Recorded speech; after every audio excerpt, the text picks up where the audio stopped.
My native name is Ratchpinuk, and I'm from Fountain Valley, Lillooet. Where did you go to residential school and how long did you attend? Okay, I'll start my story off, but it still ends up to the school, okay? Okay. I was given away when I was a baby to people I never even know, a relative of mine, nothing. So I stayed with them for 10 years. And I got taken to school when I was 10 years old, to Kamloops. And they put us in a cattle truck. Seemed like a long ways, but we made it there about 2, 3 o'clock in the morning from Lillooet. And we had to keep picking up children all the way going. But we filled up the truck, and we got there, and there was a lot of these people all dressed up in black and white, you know. What are those? I thought to myself, because I couldn't speak English whatsoever. And one of them came over to me, and I could see her mouth going, but I don't know what she's saying. And then we had our name tags. And one of these nuns looked at mine and she said, "Oh, her name is Florence Diablo." And I wonder where she's from. Where did they pick her up? And I'm telling them, Lillooet means Lillooet, you know. And so I just kept quiet. And instead of starting school in September, we had to work down a cannery, down the basement of the school, because there was over 450 children there, and we had to do a lot of canning, everything they got from every farmer. Could see them talking away. I thought to myself, I don't know what they're saying, and I couldn't tell them, you know. And anyway, they were doing the tomatoes the wrong way, the way I was taught. I started canning when I was 7 years old.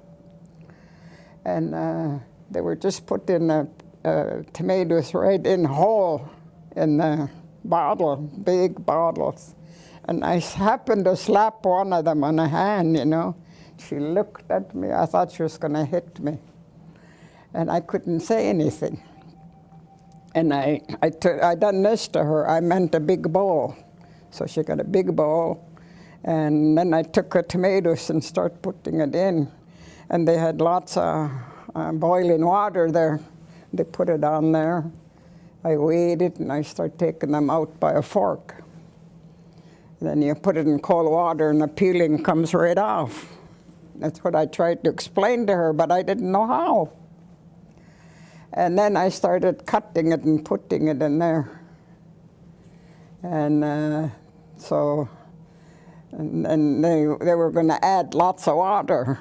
And I kept shaking my head, and I hit her hand again. And she looked at me. Oh, I guess I'm not supposed to do that. I don't know what she said. But anyway, the juice of the tomatoes comes right up itself. So they were cooking them. And then the next big truck came in and there was fish. And I started canning fish when I was 7. And they didn't know what to do with it. And I looked at that nun.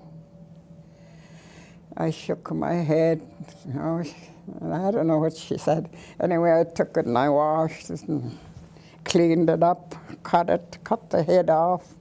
Then I started showing them how to put it in a bottle. And they were just trying to squeeze the small fish into the bottle, you know, like this. I kept saying no.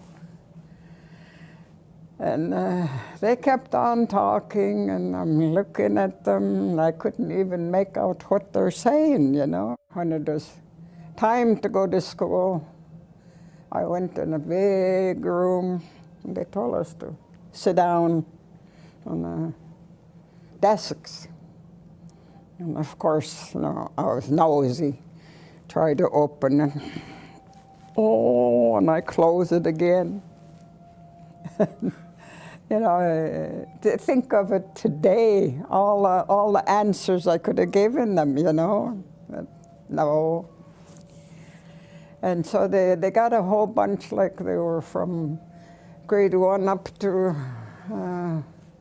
high school. So they got a whole bunch of people from each reserve, about 6 of them. She asked me what my name was, and I didn't know what she was talking about. So she started talking Indian. That wasn't my language. The next one wasn't my language. The last one that talked to me was my language. And she says, what's Squatchy? I started screaming and crying, you know, somebody speaking my language. I was so happy. I didn't know her, I went and hugged her. And we started talking our language, and Nun came over and slapped my mouth. And I was going to slap her back, you know, because the people I lived with said to me, don't let them touch you, don't let them hit you. You hit them back. So that's what I was going to do. But anyway, I found that one I was talking to in my language was my own sister. My own sister. After that, I started sticking around with her, and she was teaching me how to speak English. Don't talk our language, she said. They'll hit you or they'll strap you. Just listen to them. Try and learn what they're saying. And I said, that's going to be hard. I'm so used to, first thing I wake up, I talk to them, all people I'm living with in India. Then we started playing basketball. I didn't know. They gave me the ball, and I was holding it and supposed to be doing this, and I was running away with it. I never knew what games were. And anyway, they tried to show me. My sister, they brought her to me, and she explained to me how I'm supposed to be bouncing it and put it in the basket. And I looked, and I was telling her in our language, that's too high. She said, try it. So I tried, and it went in, and I was so proud of myself. Learned my first game. We had concerts, we had graduation, but for each year, the principal will come into our class and say, next year you come back in September, you'll be in another classroom, you'll be in another grade. We never got, what do you call them, cards? When you pass?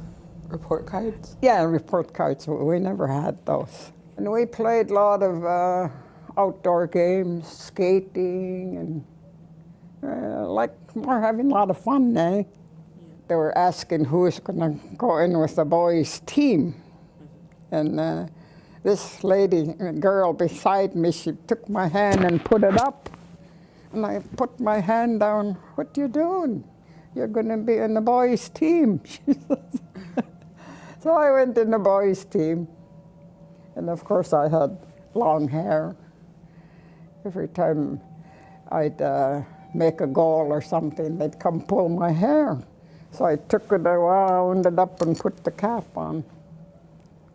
And so I was the only girl in the boys' team there.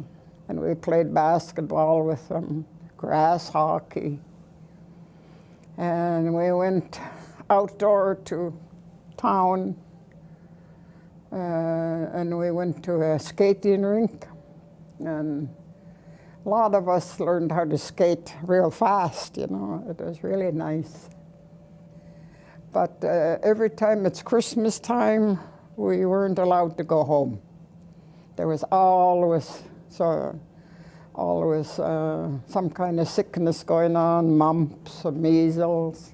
The school was closed. So like I said, I had a good time in school, you know. And I went up to grade 8. I went to like they said, next year you come back here in that class. So I went in there, and I was only in the school for maybe 2 weeks, and I got called to the office, and there was a ride there for me already. And I was 17, and I went home. My mom was like, I got to know my parents, you know, after. And she was pretty sick. She had cancer. So I stayed home. And maybe a year later, they asked me if I wanted to go back to school. I said no. It's too late, I said. I'll be the only oldest in our class, I said. So I didn't go back. Nothing really happened to me, which I guess I was one of the lucky ones.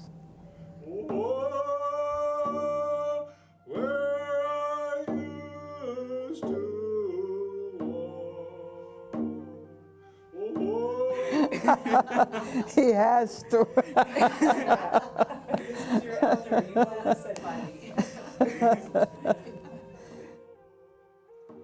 What does it mean to you, a student in 2016, to be studying residential school? Definitely feels good. It feels good to learn about the history of Canada, what happened, how a lot of our traditions went missing. We lost a lot in that. Yes. There are very few people that know our languages. I'm trying to learn it. Good day, my name is Johnny Williams. My ancestral name is Quachan, which translates to leader or helper of the people. The song that I've been asked to share today is a little bit of an older song. A song we use, I guess, for a little more of sad occasions. And it's a very unique song because we can do it both in English and in Halkamelam. When I see